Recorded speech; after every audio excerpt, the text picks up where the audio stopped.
Clone stamp tool, जिसका shortcut की है एस, ये रहा। ठीक है, अब इसका काम क्या है? इसका काम है किसी भी पॉइंट को एक जगह से दूसरी जगह पर प्लेस करना, जिस तरह से हमने देखा था हीलिंग ब्रश।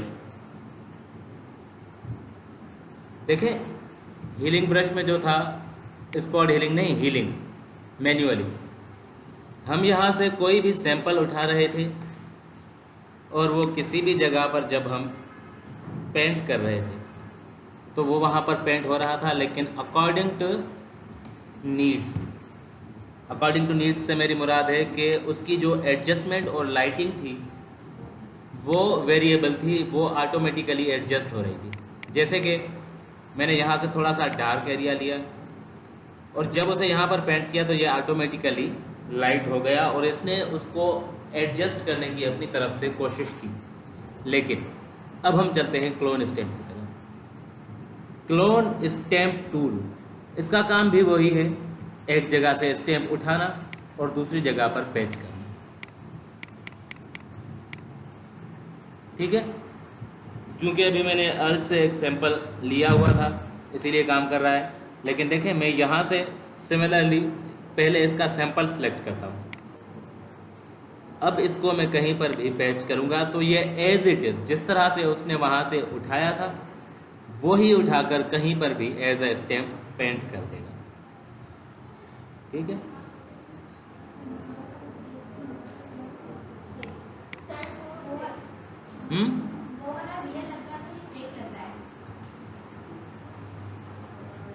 वो पैच लगाने के लिए था, ये स्टैम्प लगाने के लिए। ठीक है, मगर वरना इसकी कोई ज़रूरत नहीं होती अगर सेम होते तो।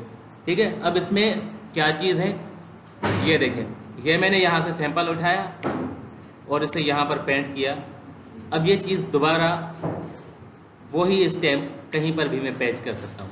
लेकिन अगर आप यहाँ से अलाइंड ऑन रखें तो देखें, ये एक जगह पर मैंने सैंपल लगाया, आप उसी को फॉलो कर रहा है। मैंने ये सैंपल लिया, मैंने इस सैंपल को यहाँ पर पेच किया।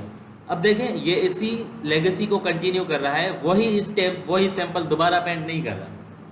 ठीक है, ये उस चीज़ को आगे बढ़ाने के लिए चल रहा है। लेकिन अगर मैं यहाँ से अलाइंड हटा दूँ तो अब ये इंडिविजुअल स्टैम्प है। स्टैम्प को क्लिक करके जितना मैं इसे एक्सपेंड करूँगा वो आसपास की एरिया भी पेंट करता रहेगा। ठीक है, अब ये साइड में मुझे दिखा रहा है कि ये कहाँ से सैंपल उठा रहा है और कहाँ पर पेच कर रहा है। नीचे एक प्लस का निशान देख रहे हैं आप, ये इंडिकेट कर रहा है कि वहाँ से सैंपल उठाकर ये यहाँ पर पेच कर रहा है। अगेन इसकी वही सेटिंग्स अवेलेबल हैं जिस तरह से हमने ब्रश टूल की थी, यानी कि सॉफ्टनेस, स्मूथनेस आप एडजस्ट कर सकते हैं। लेकिन ये आपको कभी भी चीज़ें एडजस्ट करके लाइट करके नहीं देगा, जिस तरह से हम क्लोन स्टैम्प से करते, सॉरी हीलिंग ब्रश से करते हैं। देखें, हीलिंग ने ऐसे लाइट कर दिया, लेकिन जब बात आएगी क्लोन स्टैम्प की तो ये एज इट इज़ जैसा सैंपल मैंने पिक किया था वैसा के वैसा वहीं पर रख कर देगा। अब यहाँ पर हीलिंग ब्रश में कुछ चीज़ें हैं, कुछ चीज़ें नहीं हैं। फर्स्ट ऑफ ऑल एंगल दोनों में मौजूद है, लेकिन हम बात करते हैं क्लोन स्टैम्प पर। ठीक है, ये रही इसकी एंगल। अगर आप इसे रोटेट करना चाहें, आपका सैंपल रोटेट हो जाएगा। अच्छा, ये ब्रश की रोटेशन है, ठीक, सॉरी। यहाँ से ये आप इसका प्रॉपर्टीज़ पैनल खोल दें। यहाँ से जैसे ही आपने क्लोन स्टैम्प टूल लिया है तो यहाँ पर ये एक पैनल है। जब ये पैनल ओपन हो जाएगा तो यहाँ पर आपको मुख्तलिफ चीज़ें देखने के लिए मिलेंगी, जिसमें सबसे पहले है रोटेशन। आप इसकी रोटेशन को सेट कर लें। मैं इसे 45 पर रोटेट कर देता हूँ। अब देखें, 2-4 पर ये फ़र्क नज़र नहीं आ रहा था। यानी कि आप अपने सैंपल को रोटेट भी कर सकती हैं। अगर आपने सीधा ये लिया है तो सीधा रख लें, अगर आपने थोड़ा टेढ़ा मेढ़ा रखना है तो उसके हिसाब से आप सैंपल्स को रोटेट भी कर सकती हैं, और उसके अलावा फ्लिप भी किया जा सकता है, जो कि ऑप्शंस हीलिंग ब्रश में नहीं थे। ठीक है, अब फ्लिप देखें, ये फ्लिप हो गया, यानी कि इसकी डायरेक्शन उल्टी हो गई। आप इसे वर्टिकली फ्लिप भी कर सकते हैं, यानी कि ऊपर वाली साइड नीचे आ गई, नीचे वाली साइड ऊपर आ गई। अब जब यहाँ पर पेंट होगा तो ये इसी तरह से पेंट होगा। ठीक हो गया। स्मूथनेस आप इसकी एडजस्ट कर सकते हैं हार्डनेस से, और यहाँ से आप इन्हें अगर इन्वर्ट करना चाहें तो ये रहे आपके सैंपल्स, और ये रहा सोर्स। अगर आपने अपने सोर्स की पोजीशन को चेंज करना है, देखें हो गया। पहले मैंने कुछ और सैंपल लिया था, देखिए ये देखिए, अभी मैं इसको 12 से 1500 कर लेता हूँ। देखिए ये कुछ और सैंपल आ गया।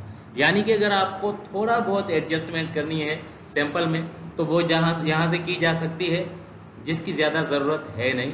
हम अल्ट पकड़कर आसानी से कोई भी सैंपल पिक कर सकते हैं। लेकिन जो चीज़ें मज़ेदार हैं वो है रोटेशन एंड फ्लिप, जो कि आपको नॉर्मली हीलिंग ब्रश में नहीं मिल रहे थे। हीलिंग ब्रश छोटे छोटे निशानात को मिटाने के लिए था, छोटी छोटी चीज़ें कवर करने के लिए, हील करने के लिए था।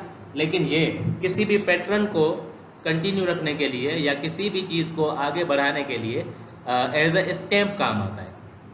ठीक हो गया। अब देखें यहाँ पर ऑटो हाइड है, तो जब मैं यूज़ नहीं कर रहा तो इसका जो सैंपल है वो हाइड रहेगा। क्या हो गया, ऑटो हाइड क्यों नहीं हो रहा?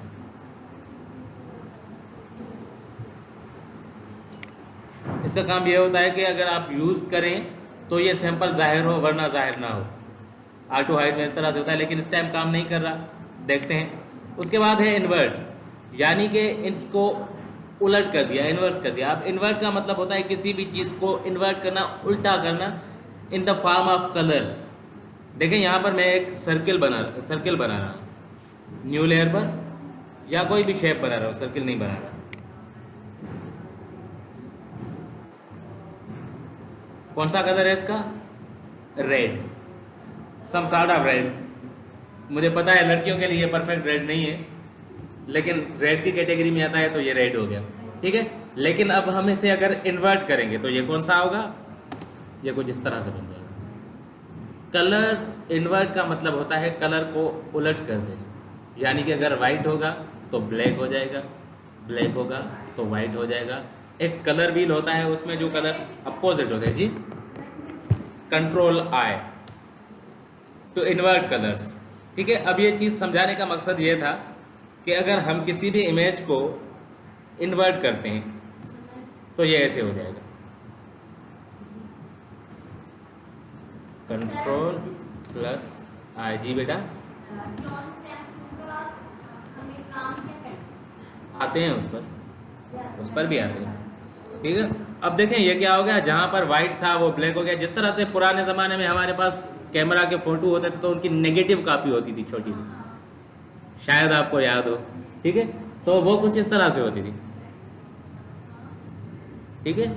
ये इन्वर्ट कलर होते हैं। अगर हम उसी चीज़ को अपने कंप्यूटर में लाकर, फोटोशॉप में लाकर कंट्रोल आई कर दें तो वो ओरिजिनली अपनी रिजल्ट शो करने शुरू कर देगी। ठीक है। यानी कि कलर इन्वर्ट हो जाते हैं। अब अगर आपने अपने क्लोन स्टैम्प के सैंपल को इन्वर्ट करना है तो वो ऑप्शन भी आपके पास मौजूद है। यहाँ से इन्वर्ट हो जाएगा और ये नॉर्मल रहेगा।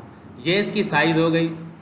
अगर आपने इसकी साइज़ को कम या ज़्यादा करना है, जो कि हम आसानी से यहाँ से ब्रश की साइज़ कर सकते हैं। लेकिन ये देखिए सैंपल जूम हो रहा है, सैंपल जूम हो रहा है।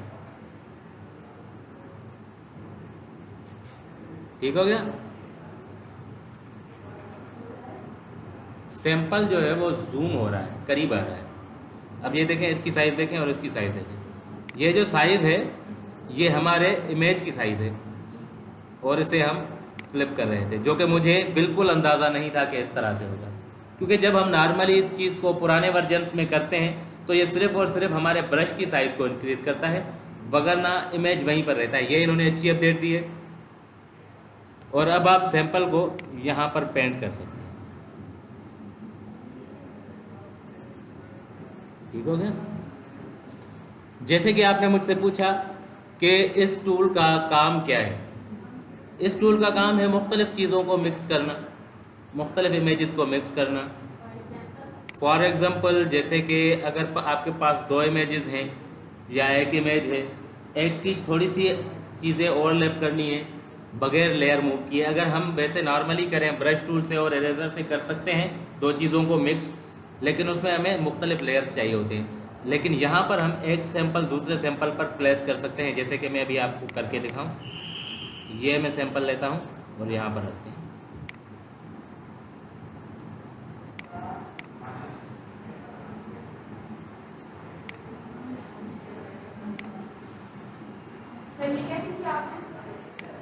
ये एक इमेज दूसरे इमेज में इंपोर्ट किया और उसको रिसाइज किया।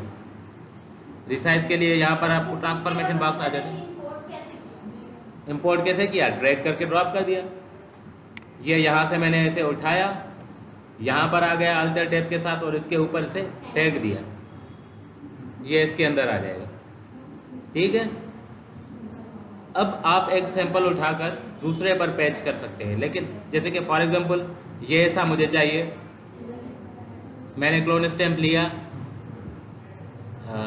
क्लोन स्टैम्प करंट लेयर नहीं, सैंपल ऑल लेयर, यहाँ से मैंने सैंपल लिया और ये चीज़ अब मैं इस इमेज में हल्का सा शेड ऐड कर रहा हूँ, सॉरी सिलेक्टेड लेयर। ठीक है, अब पीछे वाला मैंने इमेज डिलीट कर दिया। तो कोई भी ऑब्जेक्ट एक इमेज से उठाकर दूसरे इमेज में मैंने डाल दिया। अगर मैं वो लेयर यहाँ से लेकर कॉपी करके इसके ऊपर रखता और इरेज करता, अभी पॉसिबल था, लेकिन दो लेयर बन जाते। ठीक है, और वैसे दो लेयर बनाना ज़्यादा बेहतर होता है, इसीलिए क्योंकि वो ज़्यादा एडजस्टेबल रहते हैं। लेकिन ये जो चीज़ें हैं ये एडजस्टेबल नहीं है, लेकिन एक ऑप्शन मौजूद है, एक आसान तरीका मौजूद है, तो पता होना चाहिए कि वो किस तरह से काम करता है। ठीक है, अब मैं ये हिस्सा यहाँ से पिक करता हूँ और इधर हल्का सा पेंट कर देता हूँ। तो अगर मैंने ये लेयर हटा भी लिया तो अब ये सारी चीज़ें एक ही लेयर में आ गई। क्लोन स्टैम्प का काम ये होता है। और उसके अलावा अगर आपने कोई सर्टिफिकेट वगैरह बनाने हैं, उसमें एक जगह से स्टैम्प पिक करना है और वो दूसरी जगह पर लगाना है। मैं कोई भी सर्टिफिकेट सर्च कर लेता हूँ।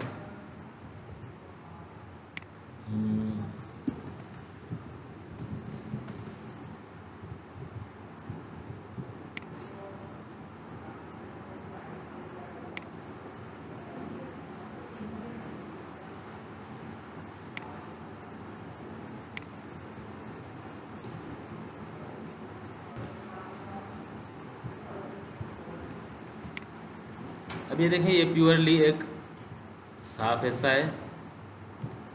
मैं क्लोन स्टैम्प से इसका सैंपल ले रहा हूँ और ये सेटिंग में जाकर मैं इसे वापस से रीसेट कर दूँ 100। ओके, अब ये देखें यहाँ पर हो गया। आप कह रहे हैं कि सर्टिफिकेट्स वगैरह में या फिर हमें और चीज़ों में काम आता है? इसका इतना कोई ख़ास काम होता नहीं है। ठीक है, क्योंकि ये चीज़ें हम आजकल बहुत आसान तरीके और बेहतरीन तरीके आ गए, ये हम ऐसे भी कर सकते हैं। डुप्लीकेट कर लिया, ठीक है, तो आसान तरीके मौजूद है। लेकिन उन्होंने एक चीज़ दी है तो वो अच्छी बात है। ये आपको या फिर ऐसा कहें कि जब पेंटिंग्स बनाते हैं तब काम आता है। ठीक है, पेंटिंग्स के लिए किस तरह से देखें, अभी मैं यहाँ पर 5 मुख्तलिफ़ किस्म के सैंपल ले रहा हूँ। पहले मैं एक एब्स्ट्रैक्ट वॉलपेपर ले आऊँ, एब्स्ट्रैक्ट पेपर। ठीक है, इस तरह की चीज़ों को हम एब्स्ट्रैक्ट बोलते हैं।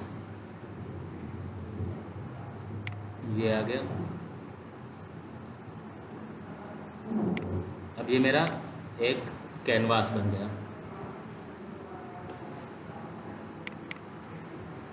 अब जिस तरह का ये अजीबोगरीब एक है, इसी तरह का मैंने कुछ इस पर पेंट करना है। तो आप क्लोन स्टैम्प ले लें। क्लोन स्टैम्प से आपने यहाँ से कुछ सैंपल लिया, ठीक है। अब इसे आप कुछ इस तरह से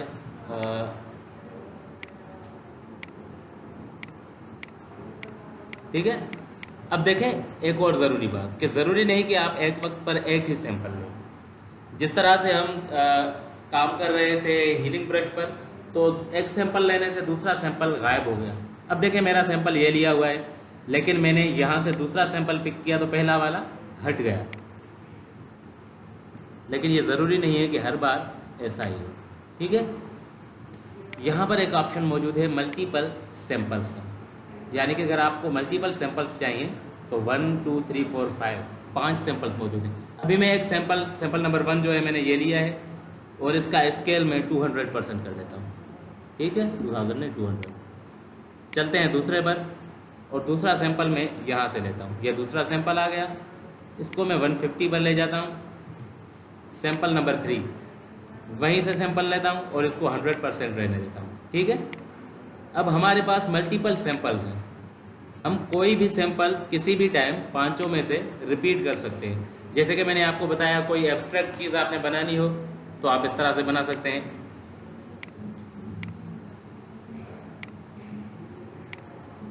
ठीक है, ये मैं आपको एक एग्जांपल दे रहा हूँ, बनाकर कुछ नहीं दिखा रहा, कि आपने मल्टीपल छोटे छोटे से ऑब्जेक्ट हैं। जिस तरह से हम कोई टेक्सटाइल की तरह की चीज़ बना रहे होते हैं, हमारे पास मल्टीपल फ्लावर्स होते हैं, वो हमें मुख्तलिफ जगह पर पैच करने होते हैं।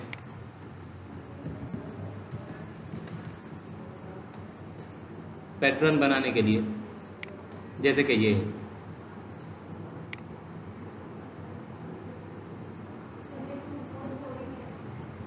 ये टूल बोरिंग है, वो तो मैंने कहा गैर ज़रूरी है। आप बोरिंग कह रही हैं, मैंने कहा गैर ज़रूरी है। पता तो होना चाहिए ना कि इसमें क्या क्या चीज़ें हैं, ठीक है। समझ गए तो चलें आगे बढ़ते हैं। मैंने आपको कैमरा रॉ फिल्टर पढ़ाया था नहीं पढ़ाया था? उसके बारे में मैंने आपको बताया था कि इसका अल्टरनेटिव मौजूद है मोबाइल के लिए, एडोब लाइटरूम। वो आपने इंस्टॉल किया था? काम किया था? ठीक है, उस पर आपने अपना काम मुझे नहीं दिखाया था इतना ख़ास।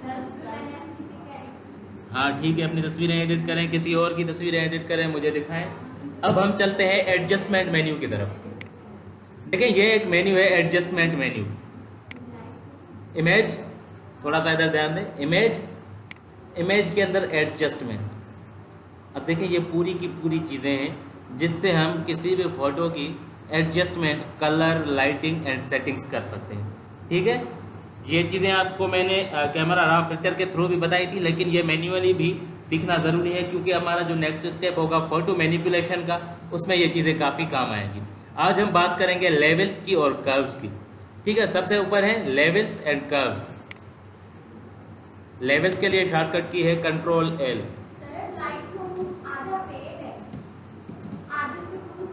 हाँ होते हैं, तो आप फोटोशॉप पर कर लें, या फिर अपने लैपटॉप में लाइटरूम इंस्टॉल कर लें। हाँ, लाइटरूम का सॉफ्टवेयर होता है अलग से पीसी के लिए, मोबाइल में तो बाद में आया है। अच्छा, control L for levels, control M for curves. अब ये कर्व्स और लेवल्स क्या होती हैं? ये लाइट एडजस्टमेंट के दो तरीके हैं। एक है auto level, control shift L। फर्क नजर आ रहा है? Control shift L auto levels, control shift L for auto levels. अब ये लेवल्स किस चीज़ की हैं? ये लाइट्स की। ये ओरिजिनल इमेज है जिस तरह से मैंने डाउनलोड किया हुआ है, लेकिन जब मैं इसे ऑटो लेवल कर रहा हूँ तो अकॉर्डिंग टू सॉफ्टवेयर इसकी लाइटिंग ये होनी चाहिए और इसकी कलरिंग ये होनी चाहिए। यहाँ पर ठीक नहीं है, अकॉर्डिंग टू सॉफ्टवेयर यहाँ पर ठीक है। हर किसी की अपनी पसंद है, अगर यहाँ पर हम इसे रखते हैं तो ठीक है, वरना ऑटो सॉफ्टवेयर का कहना ये है कि यहाँ पर बेहतर लुक नज़र आ रहा है। आपकी मर्जी है। अच्छा चलें, अब बात करते हैं लेवल्स की। लेवल्स क्या होती हैं? लेवल्स होती हैं लाइट एडजस्टमेंट की पॉइंट्स। ये हो गया डार्क, ये हो गया मीडियम, ये हो गया लाइट। अब आप इन चीज़ों को कम ज़्यादा करके इसकी लाइटिंग को एडजस्ट कर सकती हैं। ठीक है, सही इसका चेंज हो रहा है ना। नहीं पूरे के पूरे एटमॉस्फेयर पर काम कर रहे हैं, हर चीज़ पर काम होगा, ये किसी एक पर्टिकुलर चीज़ पर काम नहीं कर रहा, ये पूरे के पूरे इमेज पर काम कर रहा है। ठीक है, अब देखें ये इसकी लाइट्स कितनी बढ़ गई कि ये जो ब्लैक नज़र आ रहे थे पत्ते इसके, ठीक है, यानी कि अगर आपने किसी भी चीज़ की लाइट एडजस्टमेंट करनी हो तो उसके लिए लेवल्स से ज़्यादा पावरफुल कोई चीज़ है वो है कर्व्स। ठीक है, उस पर भी चलते हैं, लेकिन अभी आप लेवल देख लें, ये एक बहुत ही पावरफुल टूल है लाइटिंग एडजस्टमेंट के लिए। ये इमेज यहाँ से यहाँ तक आ गया, अब इसमें थोड़ी बहुत नॉइस आई होगी लेकिन फिर भी अच्छी खासी रिजल्ट दे रहा है। ठीक है, मैं इसे अगर हटा दूँ तो ये इतना ज़्यादा डार्क था और इसने इतना सा इसे इन्हांस करके हमें दे दिया। आपको जहाँ पर रिजल्ट्स अच्छी लगें इन पैरामीटर्स को उसके हिसाब से मूव कर लें। अब यहाँ पर 3 पॉइंट्स हैं। ठीक है, एक डार्क, एक मीडियम यानी कि मिड टोन्स और एक लाइट। लेकिन हमें अगर मल्टीपल लाइट से मल्टीपल पॉइंट्स पर खेलना है या काम करना है तो उसके लिए है कर्व। अब देखें यहाँ पर मीडियम्स जो मीडियम टोन्स जो हैं वो बहुत सारे हैं, एक नहीं है। कुछ ऐसे मिड टोन्स हैं जो कि हाईलाइट के बिल्कुल करीब हैं,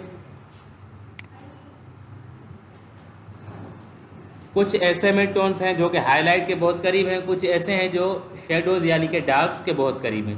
यानी कि मीडियम में हर किस्म की वैरायटी मौजूद है। अगर हम मीडियम यानी कि मिड टोन्स को एक ही पॉइंट से एडजस्ट करें तो वो हमें प्रॉपर सेटिस्फाइंग रिजल्ट नहीं दे रहा। दैट्स वाई हम चलते हैं कर्व की तरफ, कंट्रोल M। अब देखें ये रहा कर्व, कर्व में एक जो ऊपर वाला पॉइंट है ये बन गया हमारा हाईलाइट्स, नीचे वाला पॉइंट बन गया हमारा डार्क्स, और जो पूरा का पूरा सेंटर है ये मिड टोन है। आप कौन से भी मिड टोन को, किसी भी मिड टोन को एडजस्ट करना चाहें वहाँ पर पॉइंट लगाकर उसे मूव कर सकती हैं। ठीक है, अब मैंने सॉरी नहीं ऑटो नहीं होता, ये मैनुअल होता है। अब देखें जो डार्क के करीब वाले मिड टोन्स थे उनको मैंने बढ़ा लिया, लेकिन ऑटोमेटिकली हाईलाइट्स के करीब वाले भी बढ़ गए तो उन्हें मैंने पॉइंट लगाकर कंट्रोल कर लिया। ठीक है, यहाँ पर आप मल्टीपल पॉइंट्स से मल्टीपल जगहों से कंट्रोल कर सकती है मिड टोन को। अब ये देखें ये जो हाईलाइट्स के करीब वाले मिड टोन है ये मैं ओरिजिनल पर ले आया, लेकिन जो डार्क के करीब वाले हैं उनको मैंने इंक्रीज़ कर लिया, जिसकी वजह से एक अजीबोगरीब रिजल्ट बन गई। सिमिलरली अगर मैं हाईलाइट्स के करीब वाले मिड टोन्स को डार्क करना चाहूँ और इनको ओरिजिनल पर ले आऊँ तो कुछ इस तरह से रिजल्ट आएगी। इन शॉर्ट हमें जो कर्व है वो ज़्यादा कंट्रोलिंग लाइन देता है बनिस्बत लेवल्स के, लेकिन जो लेवल है वो आसान है और अच्छा खासा रिजल्ट मिल जाता है। तो कर्व की हमें ज़्यादा ज़रूरत पड़ती नहीं है। कर्व की हमें ज़्यादा ज़रूरत तब पड़ती है जब हमें कुछ ज़्यादा ही मेहनत करनी पड़े, लेकिन हमें डिसेंट अच्छा खासा रिजल्ट लेवल्स से ही मिल जाता है। अब ज़रूरी नहीं है कि लेवल्स आप कलर्स की लाइटिंग की ही करें, लेवल्स आप कलर्स पर भी एडजस्ट और अप्लाई कर सकती है। अब देखिए चैनल यहाँ पर है, कौन सा है, RGB के 4 चैनल्स बनेंगे, एक R, एक G, एक B, रेड, ग्रीन, ब्लू, ये बन गए 3, और चौथा कौन सा, चौथा इनका कांस्टेंट RGB जो अभी सिलेक्टेड है। उसके अलावा यहाँ पर 3 और चैनल्स मौजूद हैं। अगर आपने सिर्फ ब्लू लेवल्स को एडजस्ट करना है तो आप ब्लू पर आ जाए। ठीक है, अगर आपने सिर्फ रेड लेवल्स को एडजस्ट करना है तो आप रेड पर आ जाए। देखिए अब ये ग्रीन कितना डार्क ग्रीन हो गया, वाइब्रेंट ग्रीन हो गया, क्योंकि मैंने रेड को कम कर दिया। ठीक है, रेड को कम कर दिया, जिसके नतीजे में मैंने आपको बताया अभी करके दिखाया कि जब हम रेड को कन्वर्ट करते हैं तो वो सियान में कन्वर्ट हो जाता है। 3 कलर होते हैं ना, एक होते हैं हमारे पास RGB कलर्स होते हैं और दूसरे CMY के कलर्स होते हैं। दो किस्म के कलर होते हैं, RGB, और दूसरी तरफ होते हैं CMY।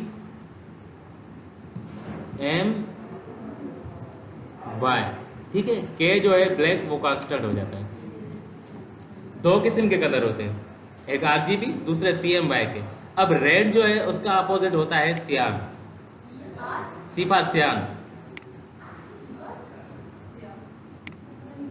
ये RGB मैंने आपको नहीं बताया क्या? RGB तो आपको पता है, रेड ग्रीन ब्लू। ये भी 4 कलर्स होते हैं, CMYK, सियान, मैजेंटा, येलो एंड ब्लैक। ठीक है, K for black, K for black, black. Chemistry हो गया। केमिस्ट्री में भी आयरन का क्या Fe होता है ना।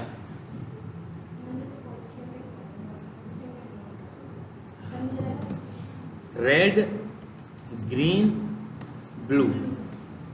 ठीक है, अब ये जो तीनों कलर हैं, सियान कौन सा कलर है मैं आपको दिखाता हूं, अभी पहले समझ लें थोड़ा सा। अब ये जो 3 कलर हैं ब्लैक को छोड़कर, एक तरफ है RGB और दूसरी तरफ है CMY, ये एक दूसरे के अपोजिट होते हैं। यानी कि अगर आप रेड को माइनस करें तो ऑटोमेटिकली सियान इंक्रीज हो जाएगा। जैसे कि मैं अभी आपको रेड यहाँ पर बनाकर दिखाता हूँ, प्योर रेड। ये हो गया हमारा रेड कलर। अब इसको इन्वर्ट किस तरह से करूँगा मैं? Ctrl+I से। जैसे ही ये इन्वर्ट होगा तो ये सियान कलर आ गया, दिस इज सियान। ठीक है, अब बात करते हैं ग्रीन की। ग्रीन का जो ये रहा ग्रीन। ठीक है, ठीक है, ये नॉर्मल है। अब ये जो ग्रीन है, ग्रीन का अपोजिट होगा मैजेंटा। ये ग्रीन यहां पर आएगा। ठीक है, ये हो गया मैजेंटा। और ब्लू का कौन सा हो गया? येलो। अगर येलो कलर होगा तो उसके अपोजिट में ग्रीन आ जाएगा। देखिए यहाँ पर मैं आपको CMYK एंड RGB आसान तरीकों से दिखा। ठीक है,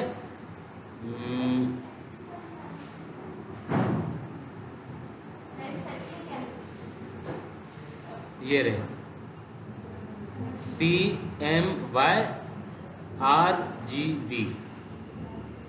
ठीक हो गया, ये इस तरह से होते हैं। तो आपने एक कलर को अगर ख़त्म या कम किया तो नतीजे में दूसरा इंक्रीज होना शुरू हो जाएगा। Ctrl+L। मैं आ रहा हूँ यहाँ पर, देखें मैं जैसे ही रेड को डिक्रीज करूँगा यानी कि कम करूँगा तो सियान ऑटोमेटिकली ओवर पावर होने लग जाएगा। देखें ये जहाँ इस जगह पर देखें, यहाँ पर हो रहा है।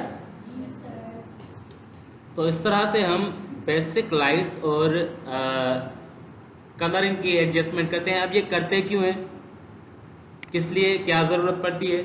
ज़रूरत ये हमें तब पड़ती है जब हम मुख्तलिफ इमेजेस को आपस में मिक्स कर रहे होते हैं और हमें उनमें रियलिस्टिक फील और कनेक्शन पैदा करना होता है। ठीक है, अगर मुख्तलिफ चीज़ें आपने मिक्स की और हर किसी का कलर अपने हिसाब से अलग जा रहा है, हर किसी का कलर टोन डिफरेंट है, तो वो कभी भी बिलीवेबल नहीं लगेगा। इसीलिए जब हम फ़ोटो मैनिपुलेशन की बात करते हैं तो वहाँ पर हमें इन चीज़ों की ज़रूरत पड़ती है। चलिए आफ्टर एंड बिफोर वाले ही ले लेते हैं। देखें फोटो मैनिपुलेशन, ये रहा। ये कुछ अलग अलग इमेजेस हैं जिनको मिक्स करके ये वाला रिजल्ट बनाया गया है। ये कुछ अलग इमेजेस हैं जिनको मिक्स करके कुछ इस तरह का रिजल्ट आया है। अब ये किस तरह से हुआ है? ये इसी तरह से हुआ है, मुख्तलिफ चीज़ों को लाइटिंग, लेवल्स, कर्व्स और डिफरेंट एडजस्टमेंट के ऑप्शंस होते हैं जिनको मिक्स करके ये चीज़ें बनाई जाती हैं। और इंशाल्लाह नेक्स्ट वीक में हम इन पर काम करेंगे। लेकिन अभी पेन टूल, पेन पहले पेन। अब देखें, ये देखें, ये अलग चीज़ है, ये अलग वाला है, ये अलग है, लेकिन दोनों को इस तरह से परफेक्टली मिक्स किया गया है कि ये ओरिजिनल लग रहा है। ये देखें, मुख्तलिफ चीज़ों को अलाइन और एडजस्टमेंट किया गया है। फोटो मैनिपुलेशन यहाँ पर, ये देख लें, ठीक है। और ये रहा, सर ये वाला ये नहीं, वो वाला ये हाँ ये हम ऐसे ही इसको पता कहते चल हैं, रहा है, सर। इसको कहते हैं डबल एक्सपोजर इफेक्ट, ठीक है। लेकिन ये लास्ट टाइम हमने ये बनाया था क्लास में, बनाया था सर कब बनाया था? नहीं, आपके क्लास में नहीं, अच्छा। जब फोटो मैनिपुलेशन सीख रहे थे आपसे पहले वाले बच्चों को जब सिखा रहा था, जिनका 1 बजे क्लास हुआ करता था, तो उनको ये चीज़ें बनवाई थी। एक ये बनवाया था, तो हमें सिखाएंगे? हाँ, तो मैं ये लेवल्स वगैरह किस लिए पढ़ा रहा हूँ। और अभी मैंने आपको ये बोला भी कि अभी पेन पर काम करें, मंडे से इंशाल्लाह हम इस तरफ जाएंगे। और दूसरा ये बनाया था,